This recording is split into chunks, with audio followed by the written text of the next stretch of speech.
চাইলে আনাজ কানাজ মিলিয়ে 300 রাস্তা ইনশাআল্লাহ সম্পন্ন হবে। 300। এরপরে রাস্তা খুঁজে পাওয়া যাবে না। যদি রাস্তা খুঁজে পান আমাকে বলবেন, ওটাও তাৎক্ষণিক করে দেব ইনশাআল্লাহ। আমি 5 বছর আপনাদের ভোট নিয়ে আপনাদের সেবক হয়েছি, শাসক হইনি। বহু বক্তৃতা করেছি যে এতদিন ভোট নিয়ে এমপি হতো, মন্ত্রী হতো, সরকার হতো, শাসক হতো, আমাকে ভোট দেবেন, মন্ত্রী হব, এমপি হব, সরকার হব, শাসক হব না, সেবক হব, বলেছি না? এখনো একই কথা বলবো। আমি সেবক আপনাদের, একেবারে আপনাদের কামলা, সোজা কথা। মন্ত্রী হইতে পারি, কিন্তু আপনাদেরকে সেবা দেয়াই আমার একমাত্র লক্ষ্য এবং উদ্দেশ্য। আপনাদের কেউ কোনো হয়রানি করলে সাথে সাথে ওসি সাহেবের কাছে যাবেন, ইউএনও সাহেবের কাছে যাবেন। যদি ব্যবস্থা না হয় আমাকে বলবেন, আমি দেখব। আবার কেউ যদি মনে করেন যে আমি যাই তো অভিযোগ করলেই তাইলে একটা জমি দখল করতে পারিনি কি উল্টা কিন্তু একেবারে জেলে যাবেন, ওই ধরনের যদি উদ্দেশ্য নিয়ে যান একেবারে জেলখানায় চলে যাবেন। সকলের জন্য একই ব্যবস্থা, সকলের জন্য। আগে শুনতাম যে এমপি সাহেব বা মন্ত্রী সাহেব বা এই ধরনের ক্ষমতাসীন সাহেবদের ভাই ভাতিজা ভাইনা অনেকে তদবিরে অতিষ্ঠ। এখানে ইউএনও সাহেব আছেন, ওসি সাহেব আছেন, এসিএম সাহেব আছেন। আমার কোনো ভাই ভাতিজা ভাগিনা, কোনো আত্মীয় স্বজন আমার নামে কোনো তদবির করতে হলে সোজা ধরে বসিয়ে আমাকে টেলিফোন করবেন, তারপরে পুলিশে দিয়ে দেবেন। আমি জনগণের ভোটে এসেছি, কোনো ভাই ভাতিজা ভাগিনার ভোটে আসি নাই। আমার জনগণের প্রতি সকল দায়বদ্ধতা। নাকি মিথ্যে কথা বললাম? আমি আপনাদের কাজ করবার জন্য 5টা বছর কাজ করব ইনশাআল্লাহ। আপনাদের দোয়া চাই যাতে আল্লাহ আমার শরীর ভালো রাখুন, আল্লাহ যাতে আমার শরীর ভালো রাখুন। আপনাদের কাছে দোয়া চাই। 5 বছর কাজের পরে 5 বছর পরে আপনাদের কাছে যাব। ভোট দিয়েছিলেন, আপনাদের সেবা করবার চেষ্টা করেছি। যদি সন্তুষ্ট করে থাকি দোয়া চাই, আর যদি সন্তুষ্ট করতে না পেরে থাকি মাপ চাই, আসসালামু আলাইকুম দিয়ে চলে যাব।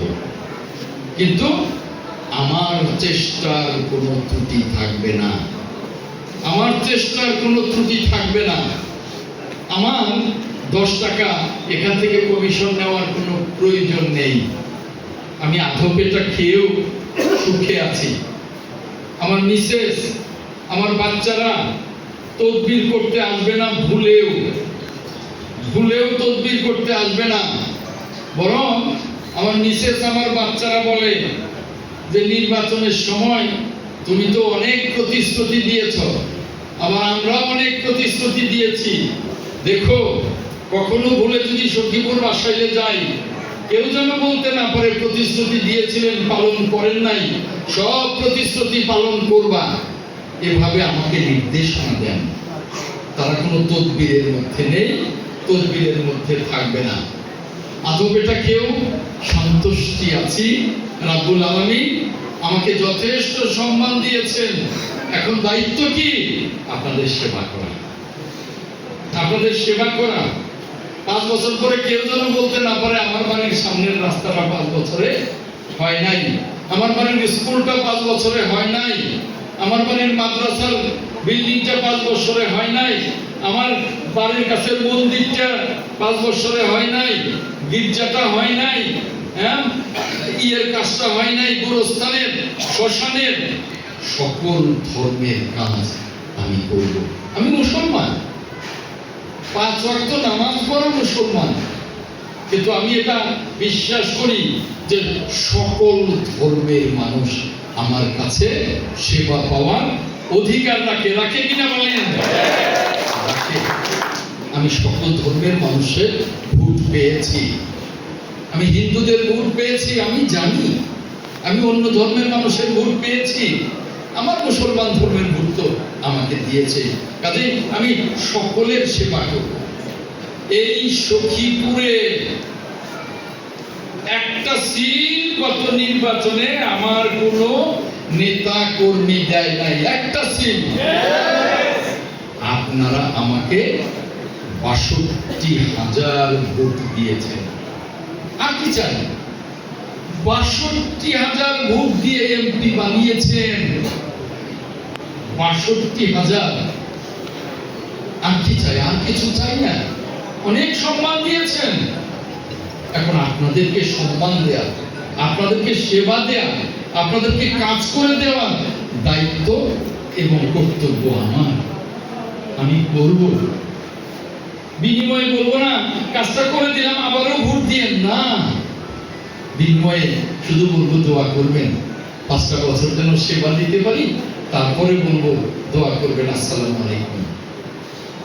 তাই আজকে আপনাদের বলবো যে আজকে যারা এসছেন তারা নিয়ে যাবেন